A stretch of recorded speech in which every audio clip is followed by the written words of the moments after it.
Percival? I did, Dora. I did indeed. Go to that cellar and fetch some more of that tasty refreshment. Won't do no good. Won't do no good. Finished last bottle this morning. Then go to the village and fetch some more. Can't. Can't. No more credit. Says who? I did. Dora, just a moment ago. Didn't you hear me? Dora, if a butterfly hit you in the head, you lose your mind by the morning. That's so, Sir Percival. Anyway, no shopkeeper in the village will give any more goods unless they get payment.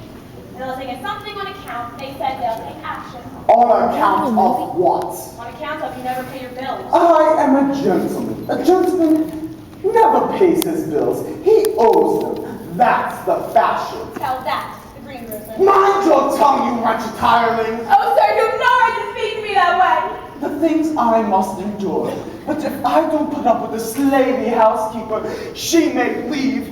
And I am a gentleman. And a gentleman without a slave is like an egg without a yolk. Oh, sir, you treat me so cruel, and I take such good care of you. Good care of me? If this house burnt down this afternoon, it'd be the first hot meal I've had in ages. And you've never paid me a salary. Salary? You should be paying me. But enough of that. Perhaps I was too hasty with my temper. I think I should seek employment elsewhere. What? Please don't leave. Boo-hoo.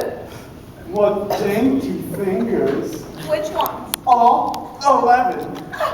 I mean 10. You won't leave now, will you? Well, Whatever shall I do without my faithful housekeeper? I'll stay. Good. Now run along and answer that doorbell. What doorbell?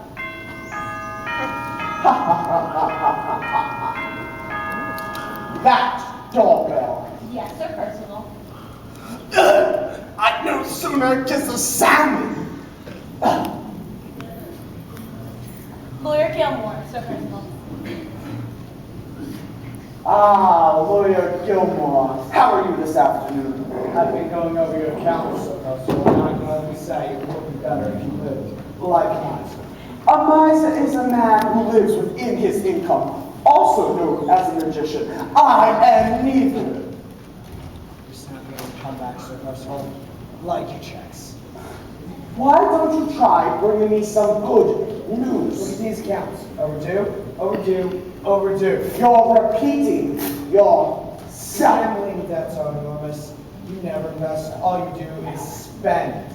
Like I said once before, bring me some good news. You do not understand the seriousness of your position, Sir Percival. Face facts, poverty is no disgrace. But it's most inconvenient. When I was a boy, my mother was so poor she had to sweep our neighbor's rug. Come, Gilmore. You have such a long face. Your barber ought to charge you twice for shaving it. No alternative, Sir Percy.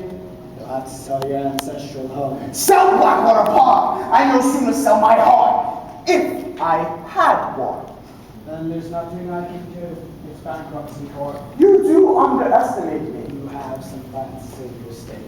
You are familiar with my neighbor, Mr. Berry. I have a contract. I believe he's an Episcopalian. Heard of it. Never met the man, I'm sorry to say. He has a daughter, coming of age, and heirs. What has she got to do with you?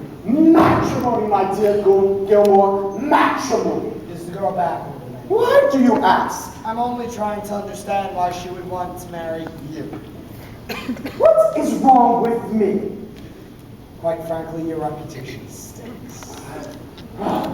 If I didn't owe you so much money, I forbid you from getting into my household, and I've had the footman throw you out. You don't have a footman, and even if you did, you wouldn't be able to afford to pay him. Out! Get out of my house at once! Out! Countess Fosco! Fosco. Countess Fosco. Not the Countess Fosco. The only Countess Fosco I know. The one who runs the madhouse. The madhouse? What is she doing here? I have no idea, but she has a tag name in some circles, so I'll take my leave.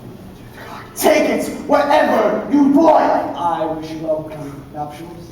I should be expecting a fancy gift from you, Gilmore.